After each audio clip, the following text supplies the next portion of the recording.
नमस्कार. सध्या वादाच्या भोवऱ्यात सापडलेली आपली तलाठीची परीक्षा आणि त्या संदर्भातील सरकारकडून काय स्टेटमेंट यायला हवे होते आणि काय स्टेटमेंट आता सरकार त्याच्यावर करते ते आपण या व्हिडिओच्या माध्यमातून जाणून घेणार आहे.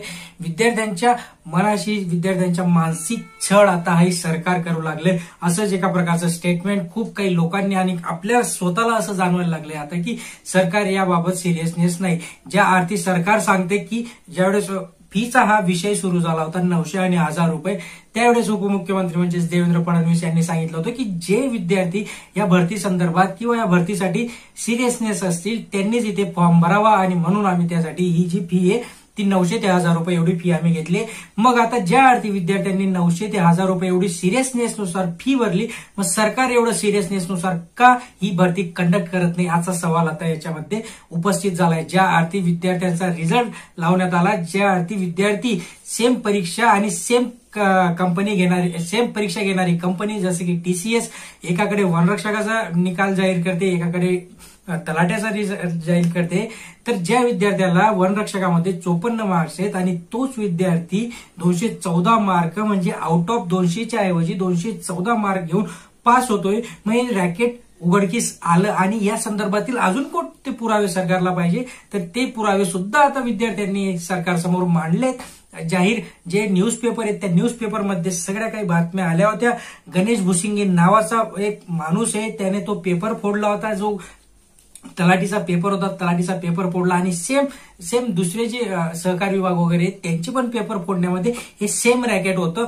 अजून कुठले पुरावे सरकारला पाहिजेत हे आता विद्यार्थ्यांना कळेन असं झालंय, कारण की हेच सरकार आता सिरियसनेस नाहीये असंच आपल्याला दिसायला लागलंय की जे 4644 जागांसाठी 10.5 लाखांच्या वर विद्यार्थ्यांनी अर्ज केले होते. प्रत्येक विद्यार्थ्याने 900 ते 1000 रुपये एवढी फी भरली. जर आकडा आपण बघायला गेलो तर 100 कोटीच्या वर हा आकडा जातो. मग ही जी कंपनी, ह्या कंपनीला एवढा मोठा पैसा देऊन तरी या कंपनीकडून सिरियसनेस राहत नसेल तर मग काय अर्थ. मग आता असं म्हणण्यात येत आहे की ह्या कंपनीतले जे काही लोक आहेत त्यांनीच त्यांचे रिलेटिव्ह असलेले जे विद्यार्थी आहेत त्यांना हे पेपर फोडले.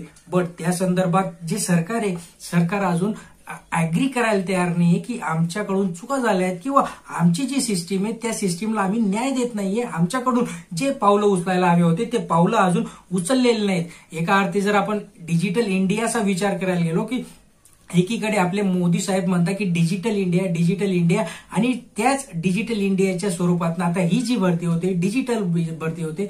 मग या डिजिटलमध्ये जर एवढा घोटाळा होत असेल आणि तो पण एका राज्यात होत असेल तर मग डिजिटल इंडियाच्या नावाने पूर्ण भारतामध्ये केवढा मोठा हा स्कॅम सुरू असणार आहे याचीच आपल्याला सगळ्यांना आता चिंता वाटायला लागली. कारण की सरकार ज्या अर्थी म्हणते की आमची जी भरती आहे ती भरती आम्ही कंटिन्यू सुरू करू, नॉर्मलायझेशन प्रोसेस झाली आहे, नॉर्मलायझेशन प्रोसेस प्रमाणे विद्यार्थ्यांना 214 मार्क्स येऊ शकतात.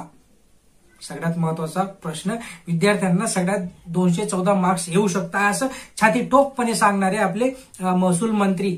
आणि तेच महसूल मंत्री आता म्हणताय की सरकारची जर तुम्ही बदनामी करत असाल तर तुमच्या विरुद्ध आम्ही कठोर कारवाई करू. मग जर विद्यार्थ्यांनी एवढे 900 रुपये 1000 रुपये फी भरून विद्यार्थ्यांनी कसोशीने मेहनत करून जर तिथे एक्झाम देत असेल विद्यार्थी आणि जर त्या विद्यार्थ्यासाठी ही भरती जर पारदर्शक होत नसेल तर मग अशा विद्यार्थ्याने सवाल जर उठवला, प्रश्न जर केला तर मग सरकारला त्याची काय एवढी कुणकुण वाजायला लागली. म्हणूनच म्हणतो आता मित्रांनो की ह्या सरकारकडे आता कुठलाही प्रश्नांची उत्तरे नाहीयेत आणि म्हणून ते म्हणते की आमची जी भरती आहे ती भरती आम्ही कंटिन्यू करू. आता एवढी लांबची प्रोसेस आहे की त्या विद्यार्थ्याला तिथे आन्सर की येते, मग त्याच्यावर ऑब्जेक्शन घेण्यासाठी परत या विद्यार्थ्यांना 100 रुपये आपल्याला द्यावे लागतात.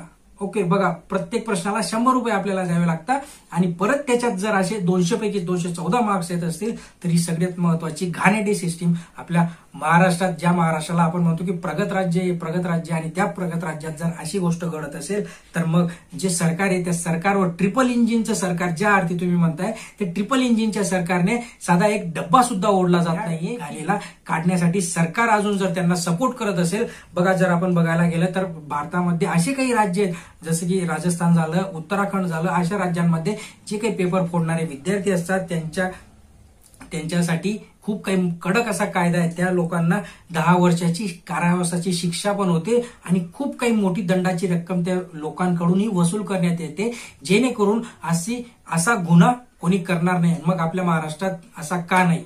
आणि जर आहे तर मग एका साईडने ज्या वोट बँकच्या आधारे तुम्ही निवडून येतात, ज्या विद्यार्थ्यांच्या वोटने तुम्ही निवडून येतात, त्याच विद्यार्थ्यांच्या पाठीशी तुम्ही राहायला हवं.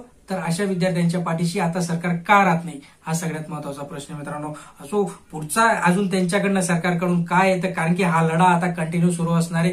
जोपर्यंत फायनल याच्यातनं काही कन्क्लूडन निघत नाही आणि सरकार आपले शब्द मागे घेत नाही, तोपर्यंत हा लढा सुरूच असणार आहे मित्रांनो. चॅनलवर नवीन असाल तर सबस्क्राईब करून ठेवा, जास्तीत जास्त लाईक करा, शेअर करा. धन्यवाद.